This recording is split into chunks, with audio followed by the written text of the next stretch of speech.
Welcome to the Quill Kettle podcast, where intuition meets industry. Join me as I sit down with authors, editors, designers, and other publishing professionals for tarot-guided interviews that blend business, psychology, and magic to dive deep into what it really takes to build a sustainable and inspiring creative career. So today's episode is a slight deviation from my normal interviews, as there is no tarot spread for this one. My guest is a formal coaching client of mine, and throughout the show we talk a lot about entering the publishing industry, what it takes to write a compelling story, and how both of us work outside of writing as a way to keep our creativity protected. Haley Walden is the author of the Witness Tree Chronicles and Tales of Rodland. She writes fast-paced, character-driven epic fantasy with magic, adventure, enduring friendships, and spellbinding love stories. In addition to novel writing, Haley is a versatile creative writer, editor, and brand voice strategist who helps heart-centered visionary experts and brands tell masterful, emotionally resonant stories on their terms. All right. Thank you, Haley, for joining me today. I wanted just to start out by getting you to talk a little bit about your books and what it is you do and how you do it. Yeah. So I'm glad to be here. I am the author of the Witness Tree Chronicles. It's an epic fantasy series in progress. It's got 3 books in the core series so far, with one standalone novel that's a prequel to that series. So there's 4 books total published plus a novella. The world is, I would say it feels a little bit like that time period where the medieval age was shifting into the Renaissance, but with magic. And so if you're a history nerd, if you like that aesthetic, it's very anglicized in a lot of ways. Um, highly inspired by Tolkien and lots of different factors, but it centers around Lyra, who is a historian, and she is incredibly dedicated to the accepted truths of her world until she inherits memory magic that lets her see the past as it actually happens. And it turns out that when you are the archivist to the crown, having memory magic is pretty dangerous. So it follows Lyra's discovery that her world is not what it seems, it's not what she believed. And it's really a riches to rags story. The first book, Defender of Histories, is sort of Lyra's fall from grace, from being this revered historian in her city to losing literally everything and having to accept the fact that she has magic she never believed in. So the series Right. grows and builds with multiple protagonists. We were up to 4 points of view in the 3rd book, and we're just growing from there. So it's been a fun journey so far. Yeah. I mean, it's an amazing series. I've kind of been in there with you from somewhere midpoint book 1, right? Like I think you had just finished a rewrite of book 1 when we kind of connected about it. But yeah, it's one of my favorite series. I mean, like the one thing that I truly love about it is that so many fantasy books play on that like book nerd heroine, right? Like the girl who loves books because we also love books. And so we're like, oh, look, it's me. However, I think some of it is just like touched on. It's like, oh, this girl who loves books, and then all of a sudden yank her from that world, and all of a sudden she's got nothing to do, and now she's training to be some sort of like assassin to the king or whatever. I feel like with this one, Lyra is just book nerd through and through. Like this is a true historian, like bookish girl right from the start, and she sort of never really loses that. Like there's and that's what I love so much about her, is that it feels to me, when I was reading it anyways, it felt a lot more like that's how I would stumble my way through finding out that I was like destined for some big thing. I'd be like, no, thank you. Like, give me my scrolls and my office back, please. And thank you. That's exactly it.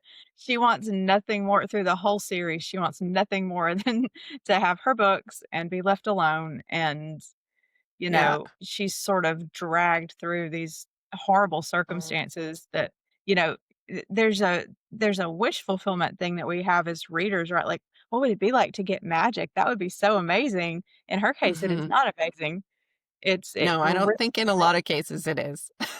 no, no, it Yeah. usually means that there's gonna be opposition and danger and a lot of things she didn't ask for, and in her case, Hmm. that's exactly how it is, and 2, like, we get to see a lot of bookish characters, but we don't get to see their indoctrination, and that's sort of where Lyra is a huge part of her resistance to accepting who she is and what she can do, is because she's so heavily indoctrinated into all the accepted truths.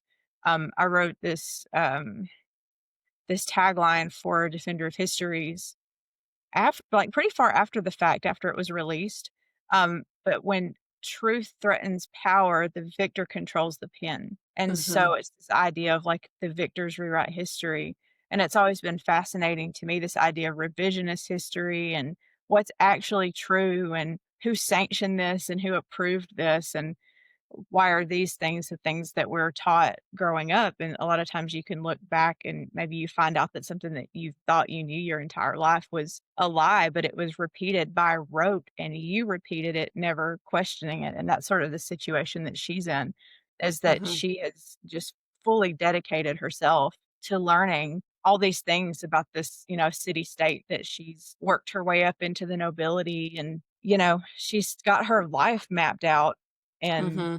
this magic comes in and literally blows it up. Yeah, and not only magic, but like truth, right?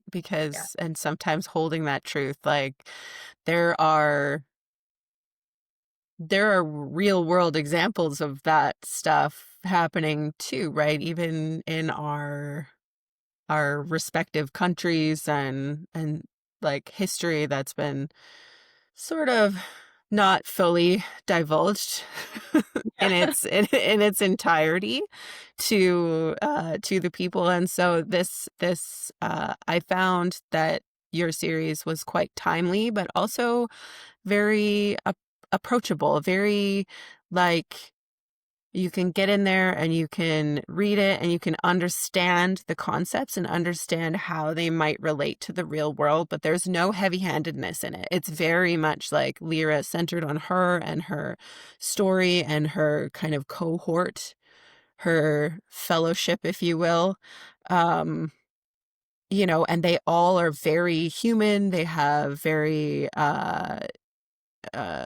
specific flaws and redeeming qualities. And so just that balance, I always was like reading that series, I was always kind of like in awe of your ability to really dig into the nuance of it, which I find sometimes hard in fantasy novels, especially because I am a self-proclaimed history nerd as well. So I always have questions.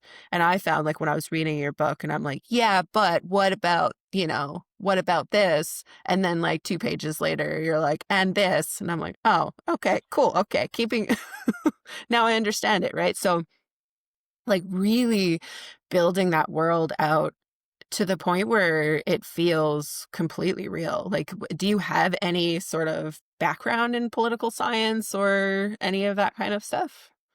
I have a background in history. I have a bachelor's Okay. degree. Yeah. I double majored in professional writing and history, and I've just been a huge history geek with a special interest in um, medieval and Renaissance Europe. Um, Okay. Tudor history, which was a heavy influence on my political intrigue piece that comes into play.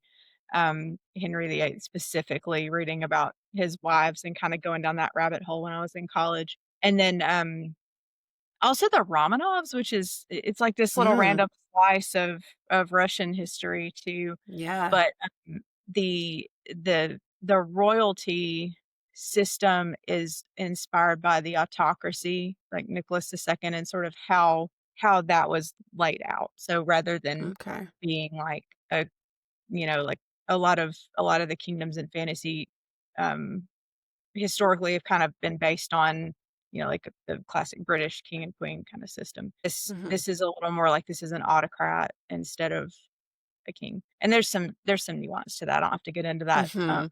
nerdery, but I chose to make it's a small continent and it's ruled by a city state with an autocrat ruler. And then the outlying lands, there's four clans, and each clan has territory. And now here's a piece that's inspired by early American history for just a minute. Well, we're going to go down this rabbit hole. So, when the colonies were established in the US, before it was the US, when the colonies were established, the crown sort of backed off and let them govern themselves for a long time. And then King George the Third decided that, it's time to we're going to take our power back over here. We're going to start Mhm. taxing you guys, and like you can't have your autonomy anymore. So what I was trying to do with the clan situation was when we open with Defender of Histories, we are in a situation where the city state has kind of been hands off with the Mhm. clans. So the clans have been able to self govern for a long time. But when they were heavily governed, the crown was stealing their magic. And so Oh, we've right. gone generations with these people either not knowing that they had magic in the first place, or the ones who figured it out and, were able to reclaim it have been wielding it in secret. So we've got these pockets of like rebellion that are like sort of Mhm. um, quietly stewing kind of underneath the surface of everything, so that, when Lyra gets her magic back, she finds out, well, she gets it, she didn't know she was supposed to have it. Finds out that, there's been people who are wielding in secret, and even some of her closest friends that she's known for years have magic and she never knew. Right. But yeah, so that's the rabbit trail on some of the historical. It's not necessarily inspired by specific events or Mhm. specific people, but more sort of imprints of different things that I've picked up along the way, and like how those things weave in. So I'm not much of a war buff. Like I can't tell you all the battles. I don't know all the generals. I went to school in Alabama, so I've had classmates who had all the Civil War stuff memorized. They knew all the different. Mhm. I don't know all the military stuff. I like to know why things happened, Mhm. and the social, background of why one thing led to another, and then this thing over here blew up, or this person got ousted from the throne. So I like to apply those kind of dynamics to my writing, and Mhm. I love a close up on the character. So everything in my stories is character driven in some way. Now there are plot elements that yank Lyra around, things that Mhm. happen to her that she has to respond to. I think that every good story has a mix of those things. I don't think you need to be too um, dogmatic either way. Mhm. Um, but when it comes down to it, the way that these stories move relies heavily on the characters' personal relationships with one another, with the powers that be, and with their enemies. And so you see, as the plot moves along and the stories develop, a lot of the things that happen because of these characters. They all happen to be people who are influential on the power structure in one way or another, as you Right. do in fantasy. Mhm. So yeah, And how do you it's keep it all together? Because that's a lot. You've got like four clans and a city state and a autocracy, and then you have like a whole nother continent that's yeah. like over across the sea. Like how do you keep like a story Bible? Do you organize your how do you do all that and keep it straight? I do have a story Bible. I use mind mapping for my books. I'm kind of a discovery writer, and so I'll mind map out the major points that I want to run with. But I use gradual world building to keep up, because I think if I dumped everything at once, I would forget what I did. So Yeah. I like the character driven aspect, because I can have a close zoom on a few characters at a time, and then I can sort of build out what's going on in the other territories to support like the overarching plot. But yeah, I have to mind map and kind of use some visuals to help me stay on target. Yeah. Yeah, and even thinking about that, made me think about the idea of Lyra and not knowing that she had magic or that like these memories start coming back to her, or start coming to her, not back to her because she didn't know. But like because then you also have your unreliable narrator. So you have what she believes to be true, and then you have what's actually true, and then you have like the lies that other characters are telling. And that just seems like that's something I've always admired about. Do you just do that naturally? Like, can you just keep up with it? Sometimes I can. I go back and check previous books a lot of times, like, I'll keep files with my manuscripts and things, Mm, but I'll double check what was said. But sometimes I'll write something and I don't know why I write it that way, and I don't know, 200 pages later, something comes out and it's connected, and I'm like, "Oh, that's why I mm-hmm, said." So that happens a lot. But yeah, I wanted to jump back really quickly to say, mm-hmm, I appreciated what you said about the characterization, their flaws, because that's something that I've worked really hard to develop. mm-hmm, I really love the idea of all of the characters having flaws and all of them being understandable, even if you don't agree with what they're doing, and having antagonists who are absolutely terrible, but then when you catch a glimpse of what kind of circumstances created that, then you mm-hmm. can empathize with them a little bit and see why they are the way they are. Um, Yeah. I get so bored when I read or watch a story, especially with the female lead who is perfect, and it's Mm-hmm, just like, "Oh, that's not realistic at all." Like, my favorite female characters are people like Mary Lennox from The Secret Garden. She's, like, mm-hmm. horrible at the Yeah. beginning of the story, but why? Right? Yeah. Watch her evolution of Yeah.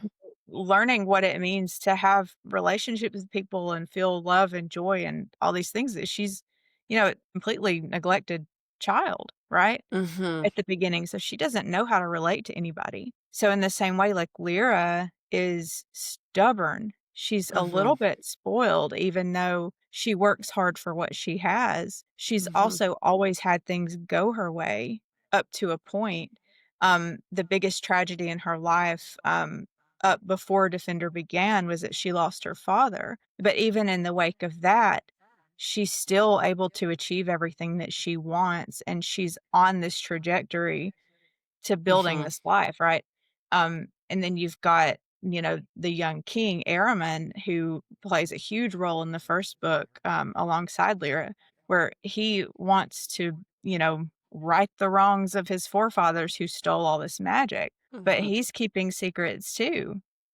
And mm-hmm, he's keeping really detrimental secrets, and so you've got, Lyra's other friend, Adrian, from the archive, who, you don't really know where he stands. So on one hand, he's warning Lyra about Araman, but everybody's kind of got their own, agenda that they're operating from. They've got flawed beliefs. That mm-hmm, one of the things that you taught me early on was like, what's their lie? What lie do they believe that fuels their behavior? And mm-hmm, so I try to write from that standpoint, because whether it's something like a lie about themselves or about the world or about other people, then that's going to fuel how they behave and the choices that they make. So I never want um, all of my characters that I love to do the right thing all the time, because like none of us do that. We all yeah, make, missteps, and, especially if we can't make it through everyday life without making mistakes, or we're not meeting a lot of resistance other than, what's your daily routine and what work do you need to get done, right? These these are young adults who have mm-hmm, had magic handed to them. They are basically trying to save their world, and they don't have that much life experience. Like, what do they really yeah. know, Well, and that's one thing I enjoy about the characters as well, even as you're talking about them. They're all products of their environment, and so are we, in the real world as well. Like Airman and his arrogance, right? And his special boy kind of Yeah, attitude. He was a pampered prince, right? And he's been like conditioned to take over a country, and he's having a crisis of conscience, right? Like, does he keep on keeping on, or does he make change? And he's stuck within that paradigm. And Adrian, the dutiful best friend who's pining for Lyra. Like, so just to be clear for the romantasy and romance folks out there, like this has a healthy dose of romantic tension and romance.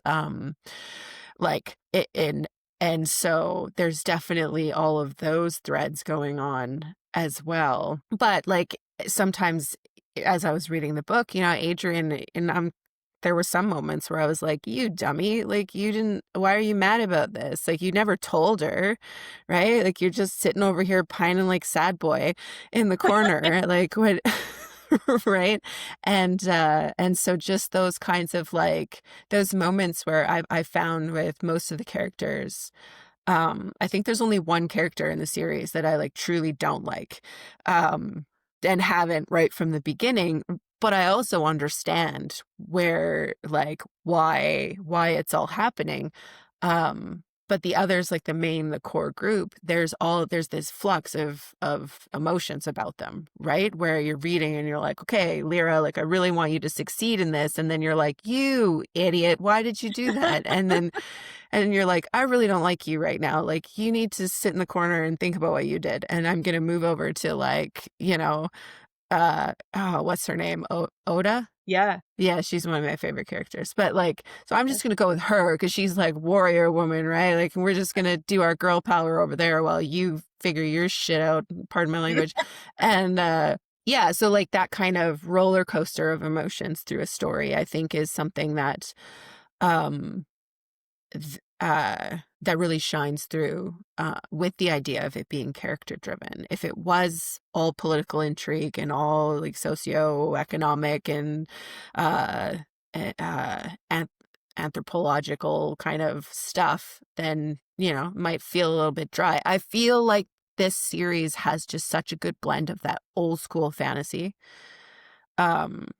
Like the stuff my dad read, right? That got me into reading fantasy, like the Wheel of Times and the Lord of the Rings and like some of the bigger fantasy names, but then also pulls in that sort of fast-paced, snappy YA, little bit of romance kind of. It's not a YA story. I just mean that like that quick, that fast-paced kind of fantasy where it's more about how the characters interact in the world rather than the world affecting the characters, if that makes sense. Yeah, when I published Defender, I thought the series was gonna be YA, so I wrote it with that kind of pacing. I ended up moving the series into adult fantasy because the characters are late teens, early 20s. They're going into more adult situations, so it didn't feel appropriate to leave it in YA. Mm-hmm. But I love to read fantasy that's paced out that way and feels very accessible for the most part. And Mm-hmm. so that's sort of where that originated and where the style originated. I like to describe these books as romantasy adjacent, so they work Mm-hmm. well for people who like epic and like romantasy.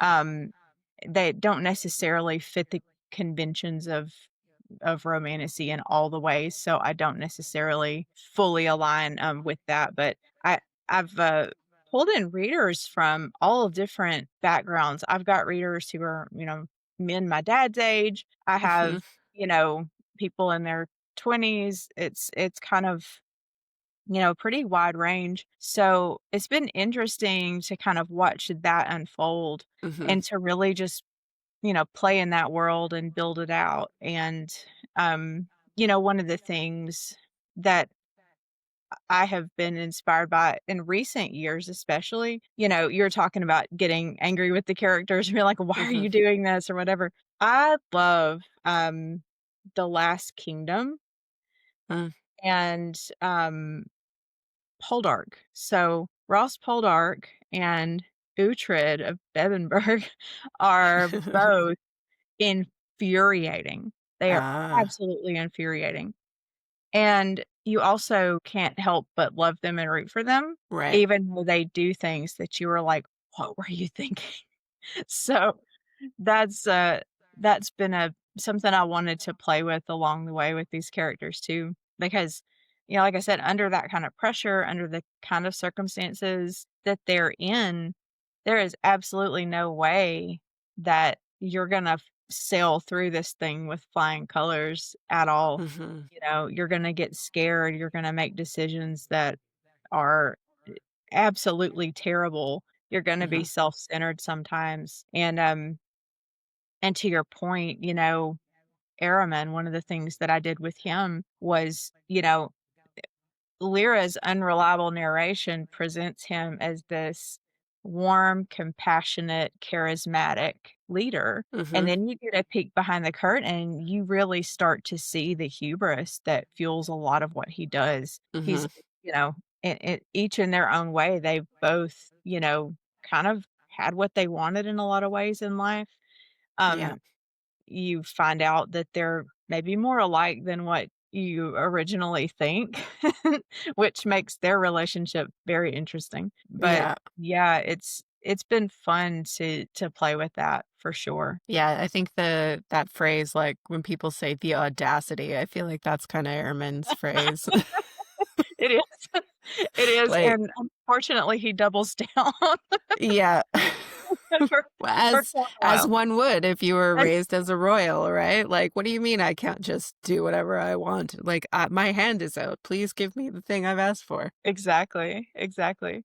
And But, I wanna kinda take a hard left turn here, because all of this and we're talking about all of the keeping all these things together and all the plots and the layers and the whatnots, and I just want to make people very aware that this is not all you do, that you also are running a copywriting business, um, that you've been running for quite a while, and, like, so copywriting and fiction writing. Not really the same writing. People who maybe aren't involved in the writing world would think like, "Oh, it's writing. You're just writing and then you're writing again and then you're writing again." But they are so very different, yeah, are they not? they are, yeah, and actually, like so my career is 18 years and counting right now. Copywriting portion has been about 10. And so I've diversified quite a lot. Mhm, I did exclusively or almost exclusively copywriting for about 8 or 9 years and started moving into more, you know, I'm doing a lot more work in the book world right now, editing for people, starting to move into some coaching. Um, but the copywriting piece has sort of evolved into content strategy.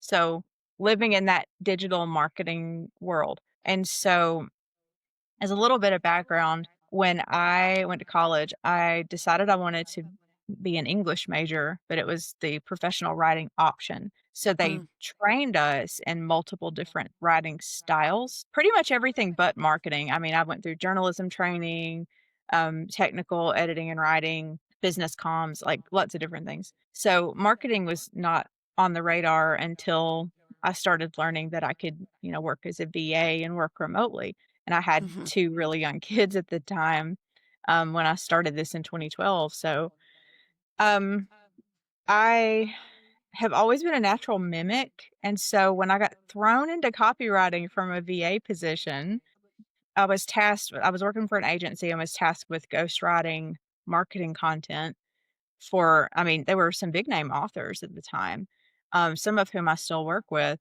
but as a natural mimic, I was able to ghostwrite for people. And so along the way, like the marketing portion sort of was a learn on the job thing. I like to think about copywriting and marketing writing as tonally as like listening to a commercial, that kind of thing. So it's very, you know, sales driven, it's conversational, not necessarily gimmicky, you know, you can do it without mhm. being icky. Um, Yeah.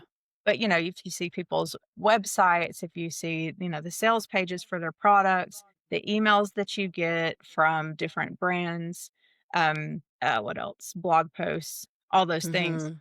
Um, I write all those things too. So Yeah. it's been an That's interest. actually sorry, go ahead. Yeah, no, go ahead. Oh, I was just gonna say that's how we actually met.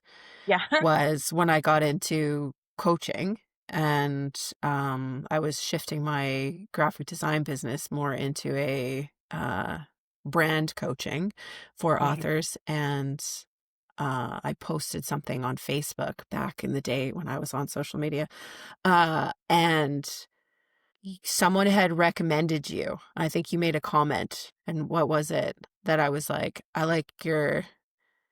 Yeah. I like I like your vibe," or something like that. So I'm like, Yeah. "Okay, let's do it." And Yeah, you I still use the bio. The bio that is on my website is still the one you wrote for me. Like, I still use stuff that you've written for me in my marketing material. awesome. Yeah, you hired me, and then along the way, I guess it was when we were working on the background for what became your copy. I picked up that you were an author and that you coached authors and edited books and things like that.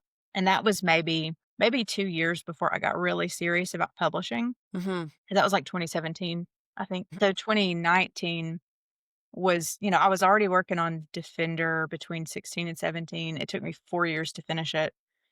Um, and then in 2019, I reached out about developmental editing, and we worked together. It was early stage dev edit, Yeah. because I was still drafting. I had taken the book through a major change, Defender. I had gotten 60,000 words into the first book and realized that Araman needed to be like 30 years younger than I had him originally. So he was originally like a middle-aged ruler who was not super connected to Lyra at all, except the fact that, she was given this title. So I aged him down and went back in time and started the beginning of the book again and put them Mhm. together in a room. And I was like, oh no, they have They like chemistry. each other.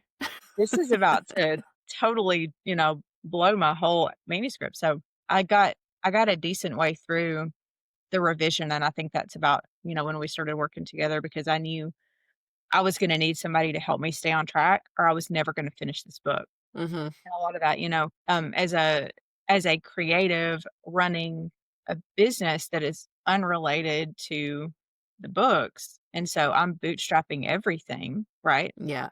Um, and so I was really in the weeds, mainly doing copywriting during that time, and, I was making enough money to start funding my publishing. Mhm. So I thought, "Well, if I don't do it now, I'm never gonna do it." And I needed that outside support because I know that the way that my personality is, the way that I'm wired, I need somebody pushing me. And Mhm. so we worked together. We established like my author brand. We started talking about setting deadlines and milestones for like, okay, when are you going to get this draft done? And I remember telling you like, be mean to me about it because I'm not going to get it done. Like, obviously you're not genuinely mean. Like, okay, like holding me accountable. Yeah. Um, but we worked that way all the way through Vow of Magic. Mhm. Um, at some capacity. I think we were heavier capacity through, the first 2 in the series and then the Yeah. novella. And then, along with the developmental editing, so it's kinda like a coaching dev edit hybrid. Mhm. Um, I don't think I would have pushed all the way through these books, and I don't think they would be what they are had we not done that. Mhm. Um, which as I kind of found my voice and my footing as an author, I've started offering a similar engagement to authors too, just because Mhm. it's helped me so much. Right now, I've got one author I'm working with on that, Oh, nice. and I find that it's people who, like me, have a lot of irons in the fire, and they need somebody else to kind of give them permission and kind of like push them a little bit. Um, Yeah. Mine is turning into sort of almost like a teaching, teaching you how to deepen your writing and that kind of thing. But it's been really interesting to hold that alongside marketing work.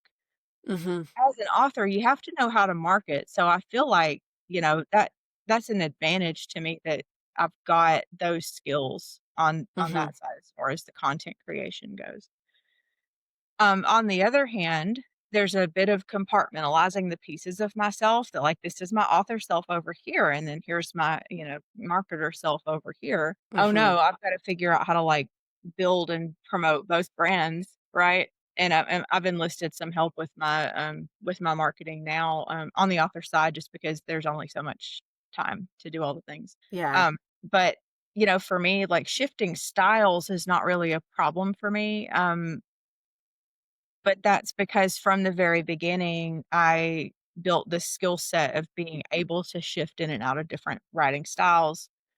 I knew that building a writing career could potentially be volatile, and Hmm. so I was gonna need to be able to pivot. I wanted to have a lot of different skills, so for me, it's sort of like it's flip a switch. Now, the thing that I have noticed is that certain kinds of work in the marketing world do not necessarily put a drain on my creative battery, Hmm. and so I've started to figure out what are those things because sometimes copywriting like, Hmm. copywriting can kind of wear you out. If everything you're doing is always creation, then, doing your creative work is also, it might wear you might be kinda worn out at the end of the day. You may not have the energy that it takes to go and create.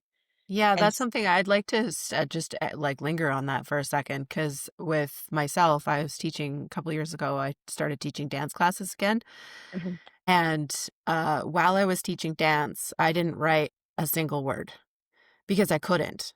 Because all of my creative energy was going into choreography mhm. and lesson planning and all of this kind of stuff. So I just wanted to like linger there for a minute in case there was like anybody listening is thinking like, why can't I write? But yet you're doing all these other things that require you to create. And there's this, so the way that I talk about it is there's this cycle of um, consume, create, connect. And it has to, and then you have to do that kind of over and over again. So consuming other people's art, creating your own art, and then connecting with other creative people.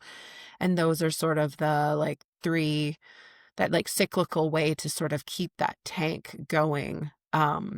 But for myself, when I was teaching dance classes, it was full on. Like I'm teaching kids that are like 9 to 13 years old, which is like full focus, right? To keep them on task, for one, to Yeah, keep them like moving forward. Although it's really good, because sometimes coaching adults uh, in creative pursuits is also like herding cats. So, there is that as well. can be. Yeah. Um, but anyways, just like if you have any other thoughts or feelings on that, we had talked before that before we started recording here about this idea of Mm, normalizing the fact that most of us work. I'm a librarian, and I also am starting a podcast, and I write books, and so that's a lot. That's a lot to deal with. I'm also a mother and a wife and a citizen of the society I live in. Um, so what are your thoughts or feelings on that? yeah, I think it's important to try to keep a finger on the pulse of where you're at creatively because when I f so I'll go from my own perspective. When Mhm, I started publishing, I had all the energy for it. Um, I was fully focused on this goal. I was in my copywriting work, primarily working with one big client and a few smaller ones. I had sort of stalled out my marketing, and so I was putting all my energy into writing. And when I say stalled out my marketing, I mean I wasn't actively marketing my copywriting business. I had a lot of stuff mhm. on lock at that time, which is not a recommended move. Don't do that. Um, if you have a business, keep marketing your business. Okay. Um, good business advice. But that's sort of what I did. And so when I hit a patch where I needed to start being more active, building a pipeline of clients, and then I started doing a wider variety of client work. I had a larger roster for a long time. That's when I started noticing the creative drain. Now, Mhm, sometimes if I made sure to write on my book, I knew that I was going to feel like doing my client work. If I didn't give my book attention, I would feel drained everywhere. mm, So there's that aspect to it. But then, and this is something that, we don't have to talk about at length this time, but we've kind of discussed talking about it before as, health issues crept in. yeah, And so when that started to happen, I really had to really take stock of where do I actually have how much real capacity do I have? Where can I distribute that? It's sort of like this energy management, right? And mhm, so I've been on a slow pivot, moving my marketing slash editing coaching business. into a territory that doesn't drain my creativity for fiction. So Mhm. here's how I've done that. I'm still doing some copywriting engagements. I have a couple of active clients that I do that for, but I'm bringing in a lot more editorial work because I figured out that the editorial brain for me is like taking something that's already been created and helping someone refine that. That Mhm. doesn't drain the same resources that I need to create something from the ground up or to Yeah. work on my own books.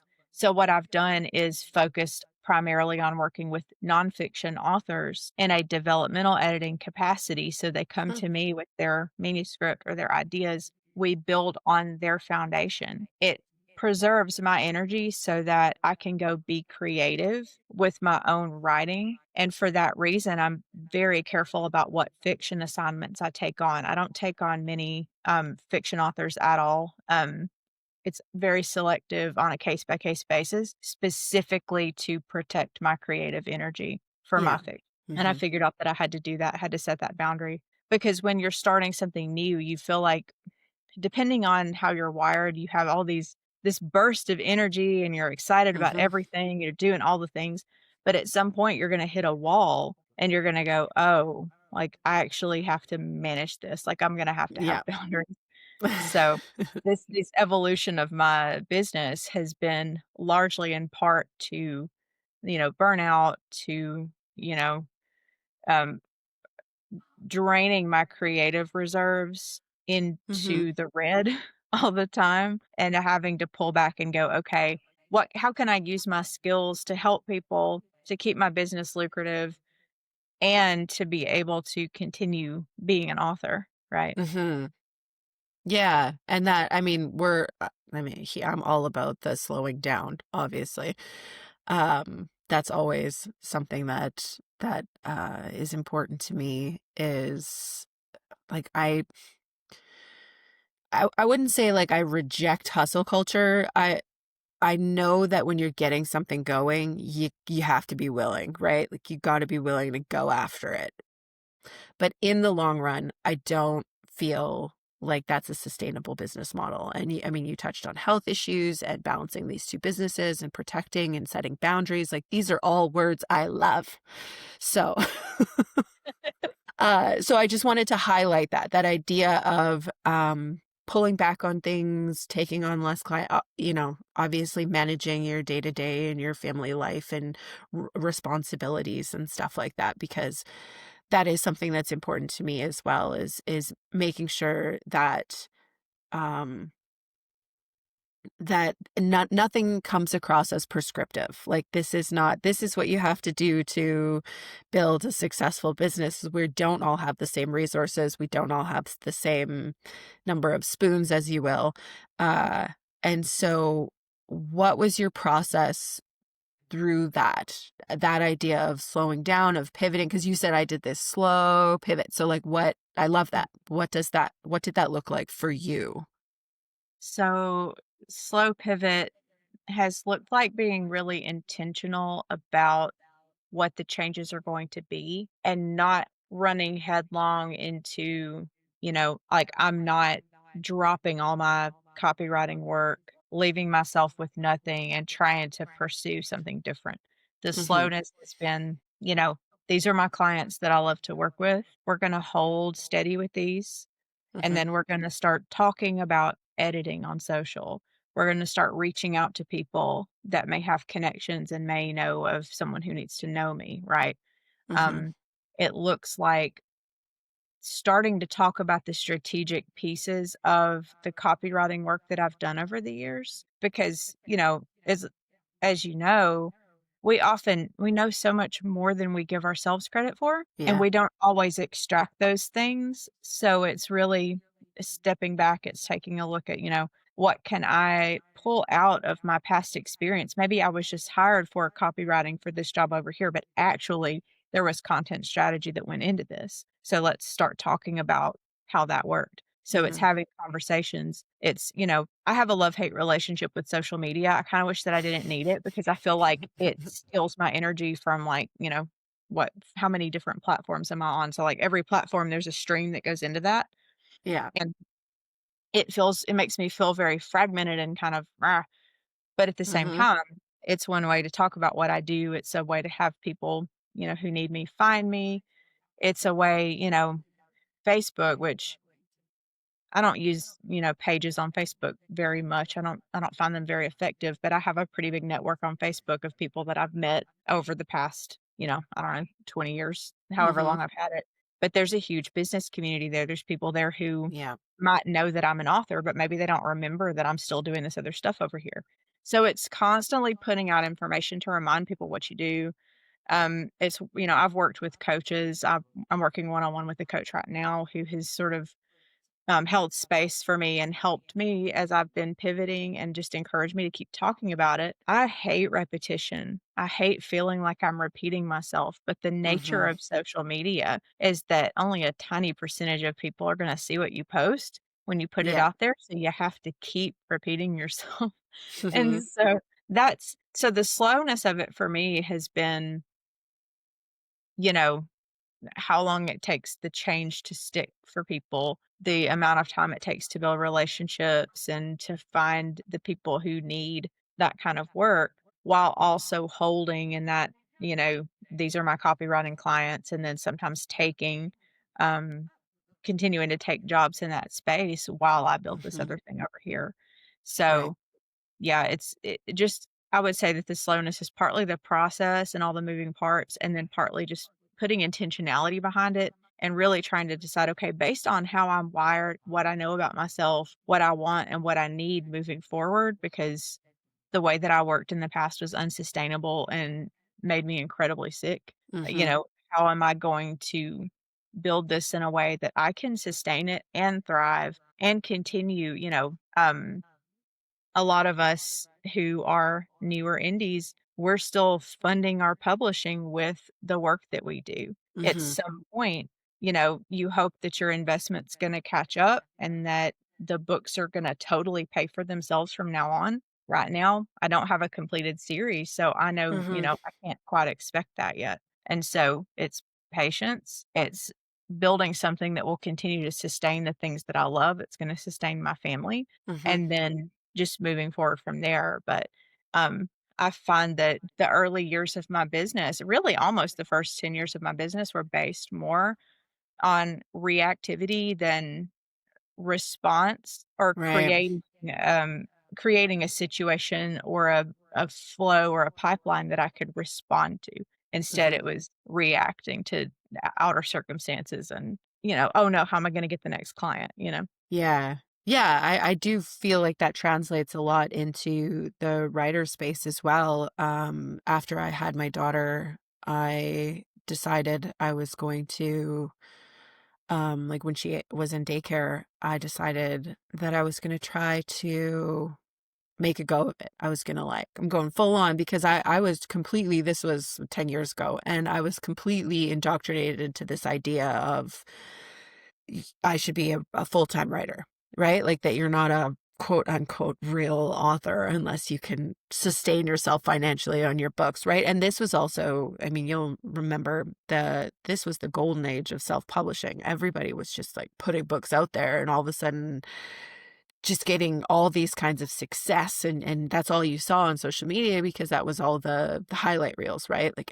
Um all the success stories were coming out about how just put your book on Amazon and then everyone will read it and you'll be a millionaire, right? It's bullshit for one. It still is. But anyways, I was fully in there and so I was like, I'm going to make my living off of writing. I had, done well with a few of my books that had come out and it absolutely crushed my creativity. I learned one of the biggest lessons I've learned about myself. Um, is that I cannot attach financial outcome to creative output. I personally can't do it. And so during when things were starting to open up after COVID, the librarian in my small town was retiring and I remember my husband coming home and being like, so the librarian's retiring. And I was like, oh, I have to apply for that job. Like, that is the perfect job. It's part-time. It's a small, so I can still, I'm momming at halftime, I'm librarian at halftime, and I'm writing when things are, and even that was too much, but pulling that financial responsibility off my plate when it came to my writing is what opened me up creatively. And I was able to, write my Striker Brothers series and get those out there.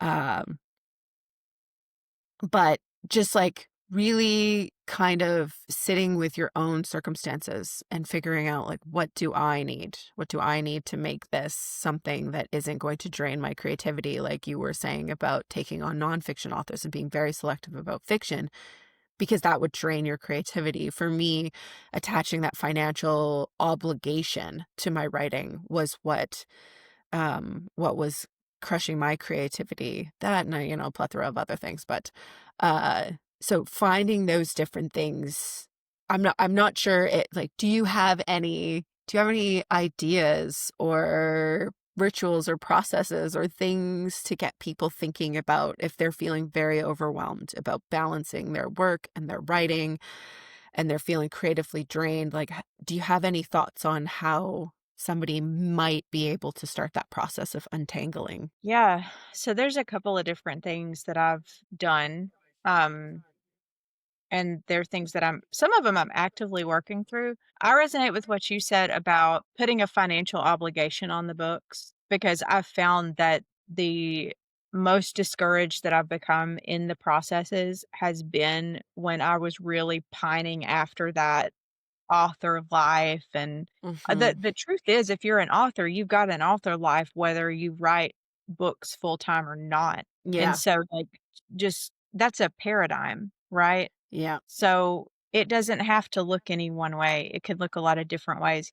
But we get this, like, growing up, we have this sort of storied view of the famous authors and what we were told their lives look like. We don't really know, you Mm-hmm. know? It's just like looking at somebody else's highlight reel. So, like, the hardest thing to do in the age of social is to not compare yourself to others. And Yeah. I find that the biggest resentments that I've had as I'm building an author brand have come when I got too distracted by what other authors were doing or what they had or Mm-hmm. what they looked like they had and Yeah. how quickly they had it and whether or not I was on, like, how can I build that momentum, right? Mm-hmm.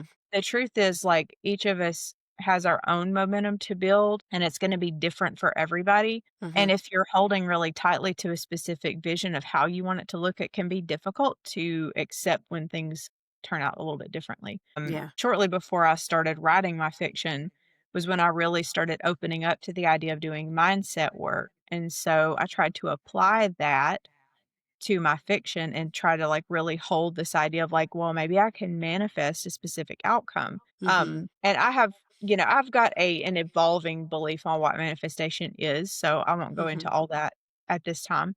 Right. But I do know that when things don't work the way we want them to on our timelines in general as humans, we have a hard time accepting that. Yeah. And so I am in the process of removing the idea of financial obligation attached to the books Mm-hmm. because I got 3 books into the series and started going, "Okay, when's this thing gonna pay out?" Well, does Yeah. it really matter? Books are evergreen. These books are Mm-hmm. not written for a specific period in time. They weren't written for the years that they were published in. Yeah. There's always new readers that I can connect with. So that has to drop, right? And I know, like, it's not popular, it's not, like, sexy for an author to say, "Hey, I'm working on a series that hasn't earned out yet." Yeah. Whatever. It is what it is. Um, But it I'm some is important to say that that's the majority of authors. Like that also is one of those comparison statements, right? Where Yeah. you see and like I wanted to kind of interject a point in there too, that this is like, you and I are kind of similar in our approaches and our personalities and our work ethics and stuff like that. There are some people who are very financially motivated, and adding that, like, I have to make, X number of dollars on this release, that is what motivates them. And if that's Mhm. you, then my goodness, go for it. Like, I love that for you. I can't do it, right? And Yeah. so just like understanding that there are like results chasing uh work, like, strategies, and there are feeling chasing strategies, and I am definitely in the feeling chasing strategy when I create stuff. Like, it's really important to me, which is one of the reasons why I got rid of social media. I'm kind of bouncing all over here, but because to me the number of people in my ecosystem matters not. I don't like, I'm much more of like a, how are we connected, and how what is the quality of our relationship, and that's good enough for me. If I have like 5 people, I've had a couple conversations with authors who are like, well, I only have like excuse me, I only have like 100 people on my email list or something like that. I'm like, that's 100 whole people. Could you fit all those 100 people in your house? Like, if they all came to visit you at the same time, you'd be like, oh my God, I am the most popular person in this, in like my whole neighborhood, right? Or my town, or my whatever. And so just kind of, that's the feeling that I chase, that idea of like, wow, there's 5 people who are interested in what I have to say. Like, that's pretty cool. And other people are motivated by, like, they're more like partiers, right? They like uh the big adventures, and everybody's welcome, and let's get the numbers up there, and that's also a legitimate. So I just needed to interject that in, because it is very important to me to make sure that listeners don't feel like if they don't resonate with what's happening here, that doesn't mean that they're doing it wrong, right? No, no, and my description of how I feel and my experience is not prescriptive. Mhm. It's very much based on, years of in-depth study on how I'm Mhm. wired.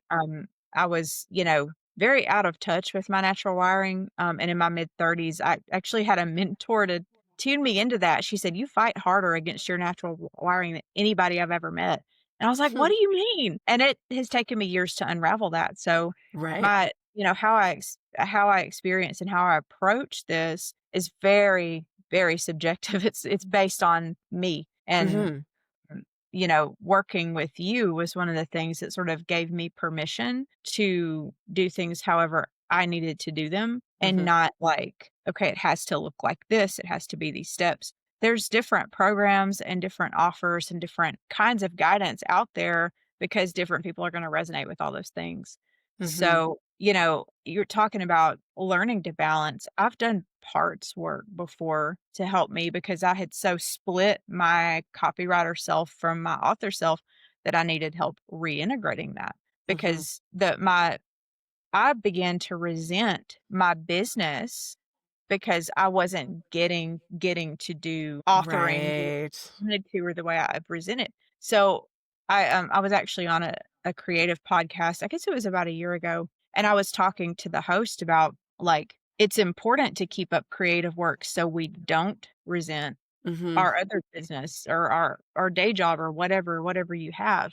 But by the same token, you have to keep that, that comparisonitis kind of in check so Mhm. that you don't sabotage the work that's putting food on the table, right? Yeah. Until the writing can, until the fiction writing or whatever can help you put food on the table, you still have to balance those areas. So it's been an interesting song and dance for several years of trying to figure out, okay, who am I in this? What do I want it to feel like? What would I like it to look like? And then, Mhm.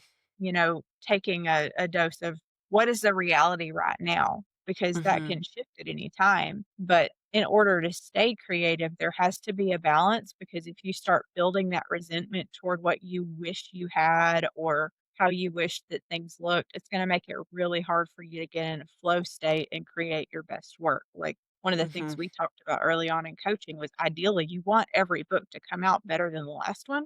And so you can't do that if you start letting whatever your hang up is. It doesn't matter. Like for me, I could say if I let the financial piece of the publishing really bogged me down. I can't write my book better than the last one, you know? Mhm. I've been through seasons where I've let it stall me out. I've let, a change or a lack of external validation stall me out too, and so then it Mhm. becomes how do you create your you gotta have, like, your bubble in a way. How do you create that bubble so that you can stay creative and, I would encourage you, if you're not familiar with human design, to look into your human design type and try to find out, how are you wired energetically? Because that's going to play a hand too in how you work. And that's one of the Yeah. things brought in to, try to manage my own energy. It's okay, what am I doing that's out of sync? Yeah. Yeah, for sure. Just being mindful of the time. We have so much more to talk about. Yeah. So this is definitely going to be a reoccurring a thing, I hope. Anyways, um, but just before we go, just let people know where they can find you and how they can get in touch with you on both sides of your creative endeavors. All right.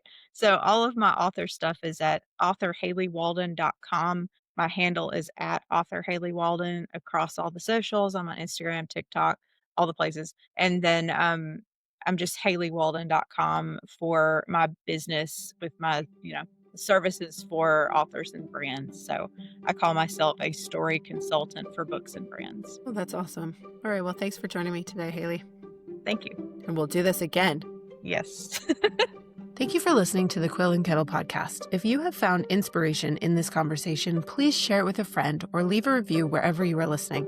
If the cards have brought up anything for you, I would love to hear your interpretations in the comments. And please head to quillandkettle.com to sign up for weekly editor's notes where I talk writing, marketing, and branding from an intuitive perspective. If you would like to go deeper into each episode, be sure to join the Athenaeum for extended tarot reflections as well as behind the scenes and bonus content. So I think you picked up that this show is about thinking for yourself and following your own path, but for legal and ethical reasons, I just have to say it. The views and opinions expressed by the guests of the Quill and Kettle podcast do not necessarily represent the views of the podcast or anyone who works for it. All stories portrayed in this podcast are meant for entertainment purposes only and are not meant to be taken as mental health, medical, financial, or business advice.